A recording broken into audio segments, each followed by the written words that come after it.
Hi there. Welcome back to True Crime Echoes, a place where we don't just tell true crime stories. We try to understand the people behind them, the moments that shaped them, and the damage they left behind.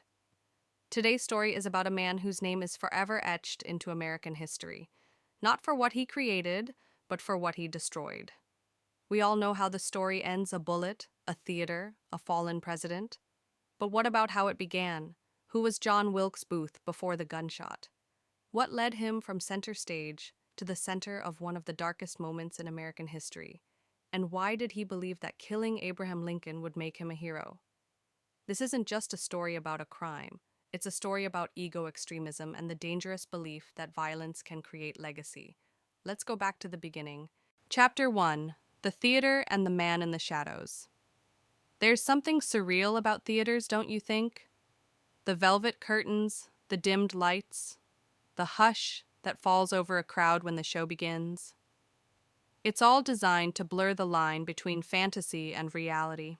Maybe that's why it felt so haunting to learn that one of the most devastating events in American history didn't take place on a battlefield or in a government building, but right there in a theater, a place people came to escape. April 14th, 1865. Ford's Theater in Washington, D.C. was packed. Abraham Lincoln, the 16th President of the United States, arrived with his wife Mary just before showtime. They were there to watch a light-hearted British comedy called Our American Cousin. It was meant to be a relaxing night, a moment of peace after 4 long, bloody years of civil war. Lincoln had just seen the Union triumph. The country, though still fractured, had survived. And for the first time in years, people could breathe. But one man wasn't celebrating. He wasn't breathing easier. He was watching. His name was John Wilkes Booth. And that name, well, it would soon be carved into the spine of American history, not with ink or applause, but with a single deadly shot. Most people know the headline version of what happened that night. A well-known actor shoots the president and jumps from the balcony. The crowd screams. Chaos erupts. The president is mortally wounded, and the nation wakes up to the shock that its leader has been murdered. But what we don't talk about enough is why. What turns a man from a beloved celebrity into a cold-blooded assassin? What lives behind the smile of someone applauded by thousands, only to be cursed by millions? That's the story I want to tell you, not just of the moment Lincoln died, but of everything that led up to it. Because John Wilkes Booth wasn't just a madman with a gun. He was a man who believed he was right. That's the terrifying part. He thought he was doing something noble. He thought he'd be remembered as a hero. And it all started long before that infamous shot rang out. This is the dark history of John Wilkes Booth, the man in the shadows of the stage, and the man who stole America's breath in a single moment. And like most stories soaked in blood and ideology, it begins not with a gunshot, but with a childhood. So, let's go back, before the theater, before the war, before the hatred, back to the beginning. Chapter 2: A Family of Fame, a House of Chaos. Before John Wilkes Booth became a household name for all the wrong reasons, he was just a boy born into a family that the public adored, and a home that quietly, violently crumbled from the inside. He was born in May of 1838, the 9th of 10 children. His family was wealthy, cultured, and deeply theatrical, literally. His father, Junius Brutus Booth, was one of the most respected stage actors of his time. He was British brilliant and often gone. Junius spent most of his years performing across Europe and the U.S., living the dramatic life of a traveling star. And while audiences loved him, the man behind the curtain was far from romantic. When he was home, he was unpredictable, drinking heavily, exploding into violent outbursts, and leaving his wife Mary Ann to manage the household alone. That household, by the way, included 10 children and a sprawling estate in Maryland. Imagine being a child in that environment. Your father's name fills theaters, but at home he's either absent or dangerous. Your mother is exhausted, and there are so many siblings you feel more like a shadow than a person. That's the version of childhood John grew up in, one where love and attention were limited, and chaos was constant. Historians today believe that Junius may have suffered from mental illness. He attempted suicide multiple times, assaulted friends, even shot a man in the face once, and faced no consequences. That was life in the 1800s. Reputation often outweighed responsibility. For John, the impact of this environment was deep. There's not much recorded about his early childhood, but when he was about 9 years old, he and his older brother Edwin, who would also go on to become a famous actor, began putting on plays in their backyard. It sounds sweet, even promising. Two boys following in their father's footsteps. But behind the curtains, they built something darker, was already taking shape inside John. As he entered adolescence, his behavior began to shift. He became more aggressive, more demanding of attention. Maybe it was learned behavior from his father.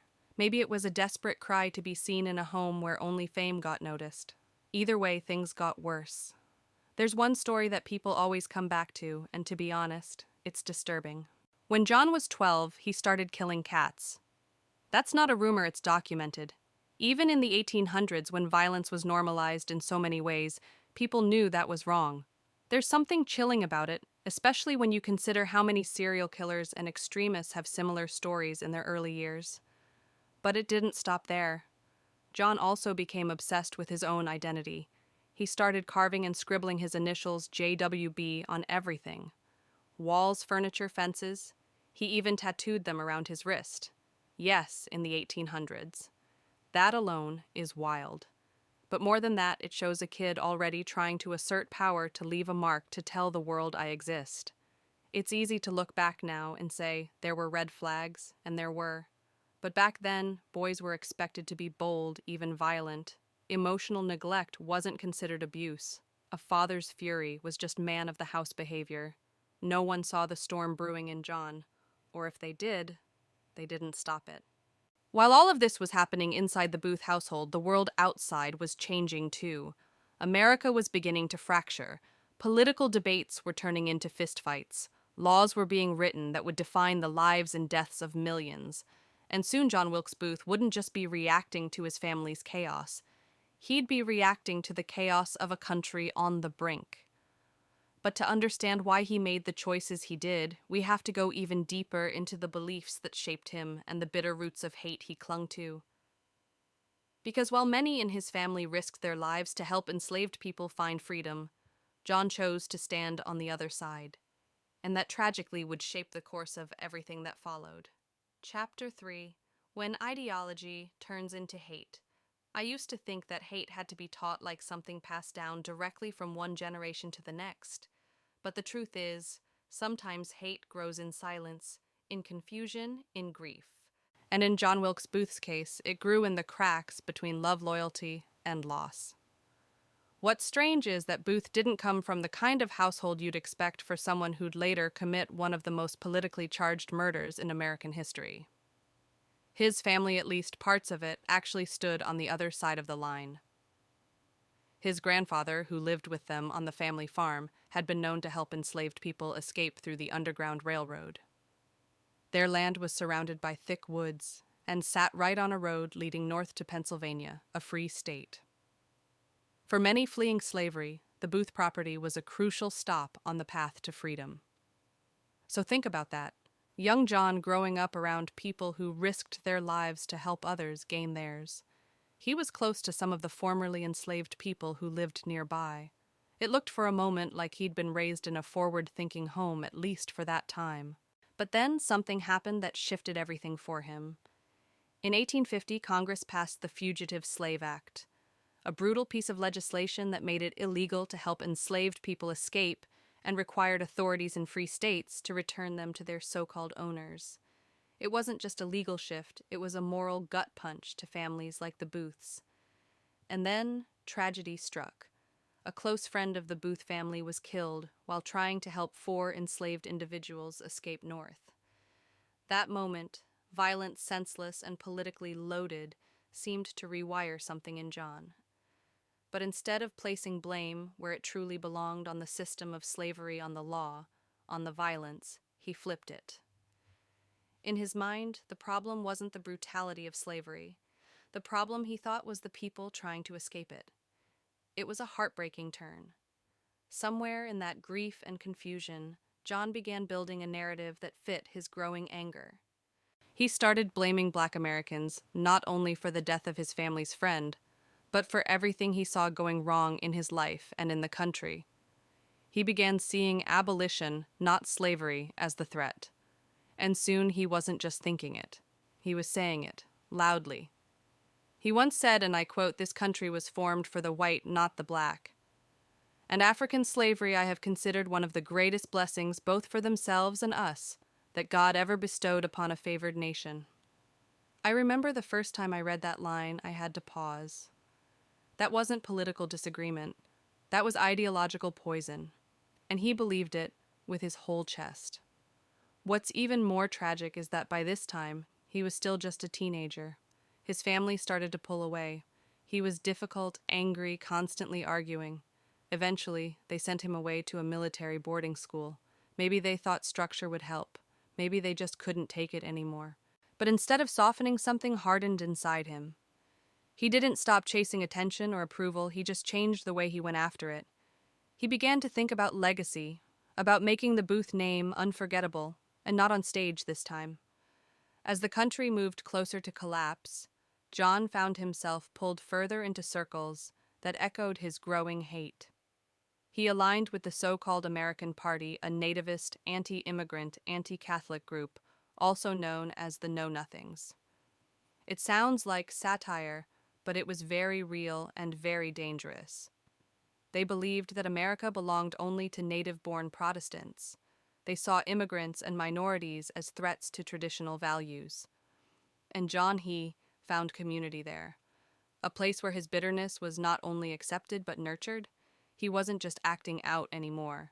He was radicalizing. And the saddest part is, it didn't have to be this way. He had options. He had talent. He had a name that could have brought him anywhere, but instead he chose to feed his rage.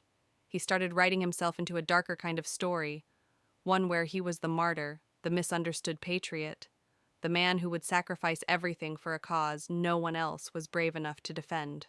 Of course, to the rest of us, that cause would be indefensible. But in his eyes, he was finally becoming what he always wanted to be: unforgettable. Chapter 4. Applause Obsession and the Stage That Wasn't Enough. You know, there's this idea people cling to that if someone finds fame, success, or recognition, somehow that'll fix them. That once the crowd is cheering and the spotlight hits just right, the anger, the loneliness, the emptiness, it'll all disappear. But with John Wilkes Booth, it didn't. In fact, I think it only made it worse. After everything, his childhood, the chaos at home, the growing hate inside him, John found something that gave him purpose: acting. It was the family business after all. His father had been legendary, his brother Edwin was already becoming a star. So naturally, John followed the same path, and at first it looked promising. When he was just 19, he moved to Philadelphia and landed a role in a Shakespeare play. That's no small feat. He was handsome, well-spoken, confident. The stage felt like home, at least until opening night. According to accounts from the time, John completely froze on stage, forgot his lines, stumbled, and the audience. They weren't gentle. They hissed. In the 1800s, that was basically the worst thing you could do to a performer. Being hissed at it wasn't just embarrassing. It was public failure. But instead of quitting, Booth made a decision that would define the rest of his life. He told himself he'd never be humiliated like that again, not on stage, not anywhere. He worked harder, studied his roles obsessively, pushed himself to the edge to be the best. He was chasing perfection, but underneath it, he was still chasing validation.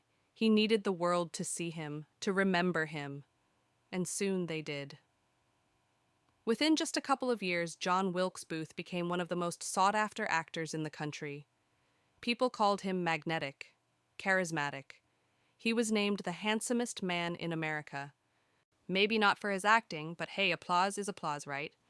He starred in productions across the East Coast, taking on roles that mirrored his own intensity, passionate, volatile characters who felt too deeply and loved too dangerously. The audience loved it.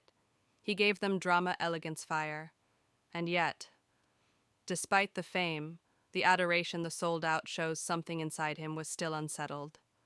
While others in his position might have leaned into the glitz, Booth couldn't stop thinking about politics, about the war, about what he believed was the soul of America slipping away. By the time the Civil War started in 1861, John was already outspoken in his support for the South. He didn't see slavery as a moral failure. He saw abolition as an attack on the way things should be. And he wasn't quiet about it. While on tour, he would often get into arguments backstage, passionately defending the Confederacy and mocking Lincoln in private conversations. The thing is, John could have gone to war. He was young, healthy, fired up, but he didn't enlist. Some say he was afraid of blood. Others say his mother begged him not to go. Either way, he stayed on stage while others went to the battlefield. And maybe that's what fueled the inner storm even more, because while the country was burning, Booth was reciting lines and bowing to applause. The dissonance must have been maddening. He wanted to be a man of action, a man of consequence. But he was just acting. It all came to a head when President Abraham Lincoln attended one of his performances. It was a play called The Marble Heart, and John had one of the lead roles. The character he played showed sympathy for the enslaved, a detail that didn't sit well with him personally, and sitting in the audience that night was Lincoln himself, clapping and smiling. He was reportedly so moved by the play that he asked to meet the actor backstage. John refused. To him, this wasn't a compliment. It was an insult. He saw Lincoln as the embodiment of everything he hated, Northern elitism, abolitionist ideals, a future he wanted no part of. He later said he'd rather take a bow from a black man than shake hands with Lincoln. It was an ugly, hateful thing to say, but he meant it. Even as his career soared, Booth became increasingly paranoid and bitter. He started drinking more, isolating himself. He wasn't enjoying the fame anymore. Instead of fan letters and curtain calls, he was obsessing over news clippings and political debates. The more the Union gained ground in the war, the more unhinged he became. And when he finally decided to retire from acting, it wasn't with grace, it was with rage.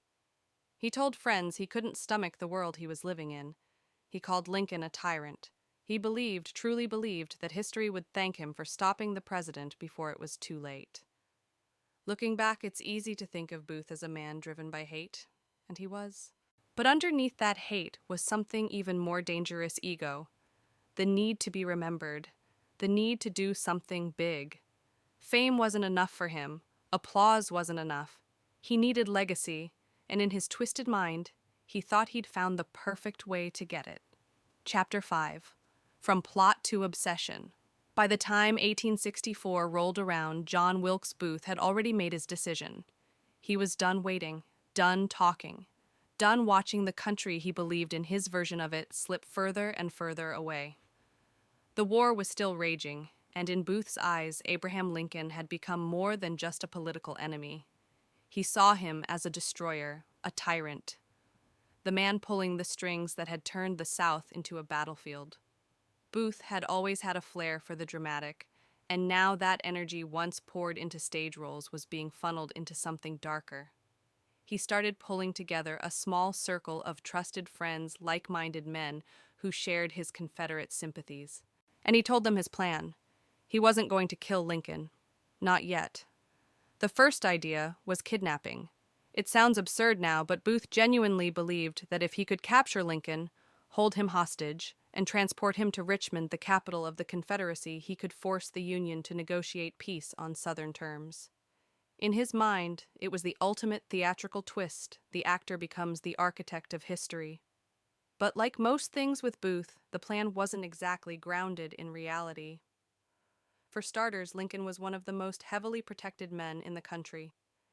Even in an era without modern security, getting close enough to abduct him was a logistical nightmare. And Booth, he was 5'8", lean, and had a history of getting cold feet under pressure. Remember, this was a man who once froze in the middle of a performance. Now he thought he could physically capture the President of the United States. Still, he pressed on. He recruited men like Samuel Arnold and Michael O'Laughlin, both with Confederate ties. He mapped out routes, memorized train schedules, and studied Lincoln's travel patterns. For months, Booth obsessed over every detail, waiting for the right moment. But the moment never came. Either Lincoln's plans changed last minute, or Booth lost his nerve. One failed attempt led to another, and by early 1865, The dream of kidnapping Lincoln started to slip through his fingers. And then, the war ended. On April 9, 1865, General Robert E. Lee surrendered to Ulysses S. Grant at Appomattox. The Confederacy was finished. The South had lost. And for Booth, it felt like a personal betrayal. He never believed the South would fall. Not really. In his mind, they were the noble victims, the last defenders of the true America. But now it was over. And with the war's end, Booth's identity, his purpose, collapsed. He spiraled fast. Just 2 days later, on April 11th, he attended a public speech given by President Lincoln from a window at the White House. Lincoln stood before a crowd, speaking not as a wartime leader, but as a man trying to reunite a shattered nation. He talked about Reconstruction, about healing. And then Lincoln said something that made Booth's blood run cold. He suggested that formerly enslaved black men, especially those who had served in the Union Army, should be given the right to vote. That was it. That was the final line. Booth turned to one of his companions and said, "That means an higher citizenship."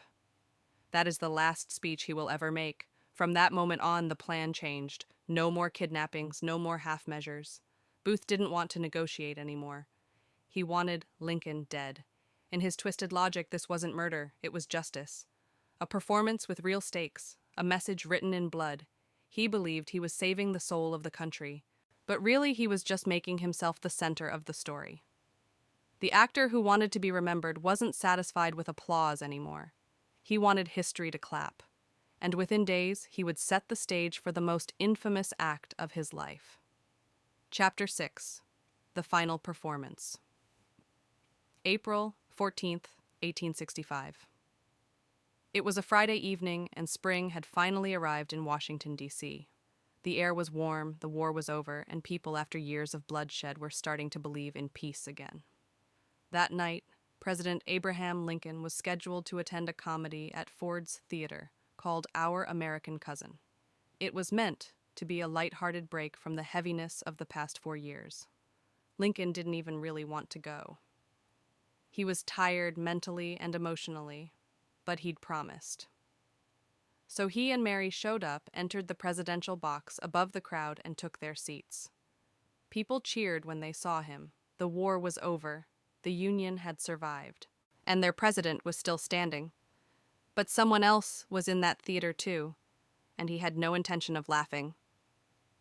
John Wilkes Booth had spent the last 3 days obsessing, drinking, planning, pacing. He knew every corner of that building. He'd performed there himself. He knew the layout, the staff, the schedule. And when he learned that Lincoln would be attending, something clicked. This was it. This was the moment he'd been waiting for. His stage, his spotlight. Only this time there would be no curtain call. Booth wasn't alone in his scheme. He'd recruited a small group of conspirators to carry out coordinated attacks on the same night. One was sent to kill Vice President Andrew Johnson. Another was tasked with murdering Secretary of State William Seward. Booth's goal wasn't just assassination, it was decapitation. He wanted to throw the entire government into chaos, to destroy the head of the Union in one clean symbolic strike, and Lincoln was center stage. Booth made his way into the theater that night, dressed well, walking calmly. Nobody questioned him, he was famous. He smiled, nodded, greeted staff, who recognized him, just another actor dropping by to see a show. But in his coat pocket was a .44 caliber Derringer pistol and a blade. He slipped upstairs past guards who weren't paying attention, past doors that were left unsecured. It was all too easy. Inside the presidential box, Lincoln sat beside his wife, enjoying the performance. The show had hit a funny moment, one of those lines that always got a big laugh. And Booth, who had performed this play before, knew exactly when that laugh was coming. He waited for it. He timed his steps. And as the audience erupted in laughter, Booth stepped into the box. He raised the pistol and fired. The bullet hit the back of Lincoln's head at point-blank range. For a moment, everything froze. Then screams. Mary Lincoln cried out. A military officer lunged at Booth, but Booth slashed at him with a knife cutting deep. And then, what seems impossible, Booth vaulted from the balcony and leapt to the stage below. He was nearly 12 feet off the ground, and in the fall, his spur caught on a flag. He crashed hard and broke his leg. But adrenaline can carry a man through anything when he believes he's making history. Booth stood, raised the knife in the air, and shouted in Latin, Sic semper tyrannis, thus always to tyrants. And then, the South is avenged. At first the audience thought it was part of the show, but then came the chaos. People screamed, some ran, others stood frozen in disbelief, and Booth broken leg, and all limped off stage, pushed through the back exit, mounted a waiting horse, and disappeared into the night. Inside the presidential box, Abraham Lincoln sat slumped forward. He was still breathing, but just barely. Doctors were rushed in. He was carried across the street to a nearby boarding house. He never regained consciousness. And the next morning, April 15th at 7:22 a.m., the 16th, President of the United States was pronounced dead. It was the first successful assassination of an American president, and it shattered the country. A nation that had just begun to heal was thrown back into mourning. The streets filled with weeping, businesses closed, church bells rang endlessly, people dressed in black. It wasn't just the death of a man, it felt like the death of something bigger. As for John Wilkes Booth, he had gotten what he wanted. He had made his mark. He had turned a stage into a crime scene. He believed he had become a hero, but the applause he was expecting, it never came. Instead, the hunt began. Chapter 7. The Run, the Reckoning. After the shot rang out, after the chaos erupted and the curtains fell, not just on the play, but on Abraham Lincoln's life. John Wilkes Booth did exactly what he had planned to do. He ran. Broken leg and all, he fled from the stage he once worshipped, mounted a waiting horse behind Ford's Theater, and galloped off into the night. He thought he had just changed history. He thought people would cheer his name, raise their glasses in his honor. He believed in that twisted mind of his that he'd just become the savior of the South. But the truth came for him fast. Booth crossed the Navy Yard Bridge out of Washington before dawn. It was pure luck, really. The guards hadn't yet heard about the assassination, so they let him pass. No questions asked. He rode for hours in the darkness leg, throbbing, soaked in sweat, his mind racing. By sunrise, he and a fellow conspirator, David Harold, arrived at the home of Dr. Samuel Mudd, a Maryland physician who had no idea at first what Booth had just done. All he saw was a familiar face in pain, a broken leg, a friend in need. So he treated him, splinted the injury, and gave him a place to rest. But by the next morning, the news had spread. Lincoln was dead. His killer was on the run, and that killer was sleeping in Dr. Mudd's guest room. Once Mudd realized what was happening, panic set in. He told Booth and Harold to leave immediately. He didn't want to be involved, didn't want the blood of the president soaking into his floorboards. So Booth left slower now, more desperate, but still convinced that there was glory waiting for him in the South. That's the part that stings. He really thought they would welcome him. Booth imagined riding into Confederate territory like a hero returning from battle. He thought Southern towns would throw him parades, that newspapers would print his name in bold letters, the man who stood up to Lincoln. But instead, the South was in ruins. The war was over. The Confederacy had surrendered. And Booth wasn't a hero. He was a traitor, a murderer, a coward. Even people who'd once sympathized with the Confederate cause wanted nothing to do with him now. They didn't want more violence. They didn't want more death. And they definitely didn't want the man who had just assassinated the President of the United States showing up on their doorstep. Booth was devastated. He'd staked everything, his career, his future, his name, on the belief that history would remember him as brave. But instead he became a fugitive, crawling through swamps and back roads, hiding in barns, listening to the sound of dogs in the distance, wondering if they were coming for him. At one point, he began writing in a small journal, pages filled with his justifications, his delusions, his desperate attempts to explain himself. He wrote things like, "I am looked upon as a common cutthroat, but I have too great a soul to die like a criminal." It's chilling, because even then, even as the world turned against him, he still believed he was the victim. He still thought he had done something noble. But America didn't see it that way. No one did. Not in the North, not in the South, not anymore. The mourning for Lincoln was unlike anything the country had ever seen. Towns hung black banners from windows, church bells rang for days, and anyone who failed to show grief, anyone who dared speak Booth's name with anything less than disgust, risked public shaming or worse. The manhunt became one of the largest in U.S. history. Booth's face was plastered on posters. Rewards were offered. Rumors spread like wildfire. Some thought he'd escaped to Canada. Others claimed he'd fled to Europe. But the truth was far less dramatic. He was limping through the countryside, exhausted and cornered, watching everything he thought he knew about himself fall apart. This wasn't the glorious rebellion he imagined. It was just the slow, humiliating unraveling of a man who thought killing a president would make him a legend. Instead, it just made him alone. Chapter 8. The Last Stand. By the time John Wilkes Booth reached the 11th day of his escape, he was barely a man anymore, just a broken figure limping through woods and back roads, hungry in pain and slowly beginning to realize that no one was coming to save him. The world he thought he was dying for had already moved on. Booth and his companion David Harold eventually found themselves at a tobacco farm in rural Virginia. The owner, Richard Garrett, didn't know who they really were, just two men looking for shelter, one of them clearly injured. Booth gave a fake name, of course, said he was a wounded soldier, nothing more. Garrett let them sleep in a small tobacco barn at the edge of the property. And for a moment, Booth might have believed he was safe, that the storm had passed, that maybe, just maybe, he could disappear into the South and live to tell his version of the story. But the manhunt was closing in fast. Federal troops had tracked Booth's movements all the way through Maryland and into Virginia.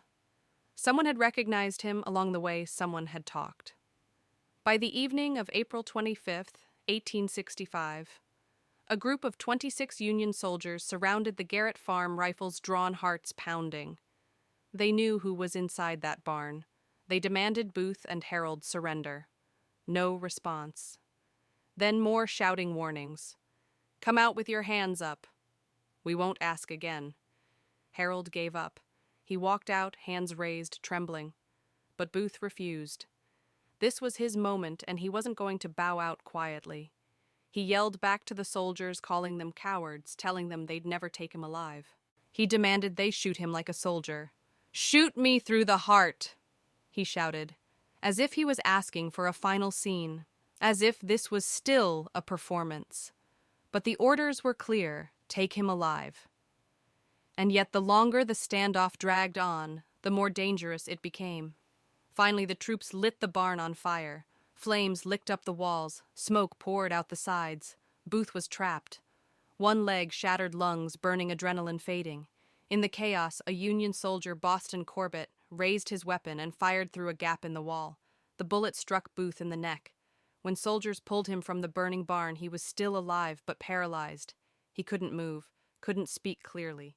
His body was broken, and this time there was no stage to stand on, no crowd to cheer, just dirt, smoke, and silence. He was laid out in the dirt, unable to move. In those final hours, he muttered a few things. He said, "Tell my mother I died for my country." He said, "I did what I thought was best." And then slowly, his voice faded. John Wilkes Booth died on the morning of April 26, 1865. He was 26 years old. That's what shocked me the most, honestly. He wasn't some aging political radical. He was a young man, angry, entitled, convinced of his own importance. He thought killing Lincoln would immortalize him, that his name would be spoken with reverence by generations to come, and in a way it was remembered.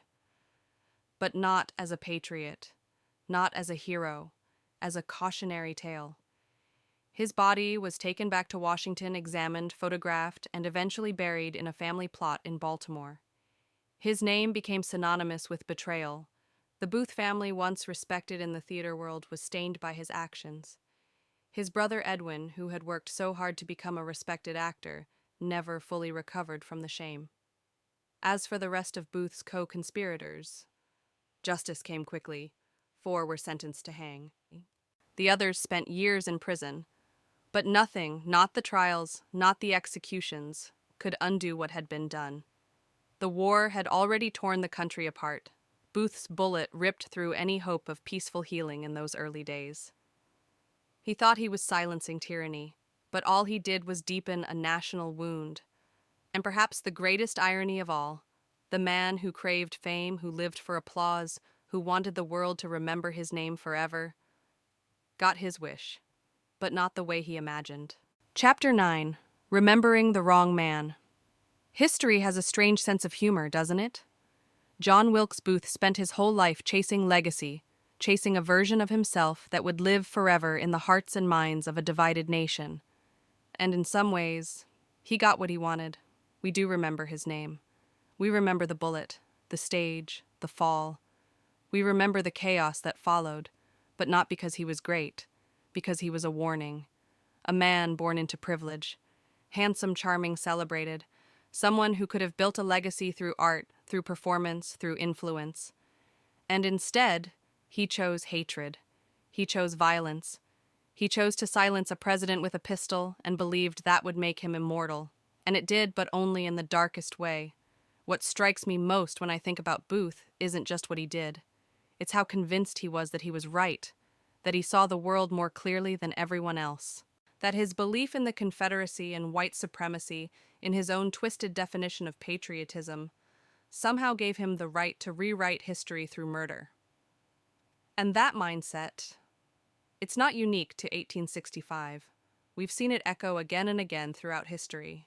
People so blinded by ideology, so desperate to be heard, so certain that they are the center of the story that they're willing to do anything to force the world to listen, even kill.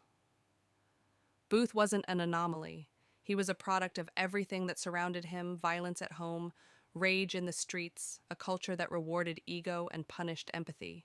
He thought he was a man of action, but really, he was a man consumed by his own delusion. What happened in that theater wasn't just the assassination of a president. It was the unraveling of a myth that one man armed with hate and a gun could save the world. He didn't. He didn't bring back the South. He didn't start a revolution. He didn't shift history in the way he wanted to.